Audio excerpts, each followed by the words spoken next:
Hi friends, நம்மக்கிட்ட sweet potato இருக்குன்னா அது எப்பயும் போல் பாயில் பண்ணி சாப்பிடாம இந்த மாதிரி சிம்பிள் அண்டு டேஸ்டியான கட்லெட் எப்படி செய்யலாங்கிறத பார்க்கலாமா?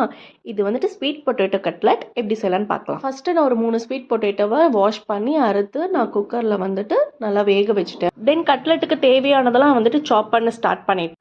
நான் சாப் பண்ணுறதுக்கு யூஸ் பண்ணுறது இந்த பட்டர்ஃப்ளை பிராண்டோட சாப்பர் தான். இது நான் ஒரு 3 இயர்ஸாக யூஸ் பண்ணிகிட்ருக்கேன், நல்லாவே இருக்குது.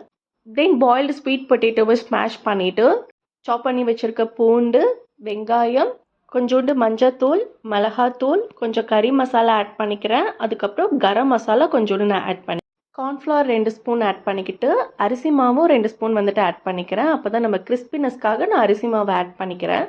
இது எல்லாமே வந்துட்டு நான் நல்லா மிக்ஸ் பண்ணிக்கிறேன். ஃபைனலாக தேவையான அளவு உப்பு ஆட் பண்ணிவிட்டு நல்லா மிக்ஸ் பண்ணிவிட்டு கட்லெட் ஷேப் வந்து நான் பிடிச்சி வச்சுக்கிறேன்.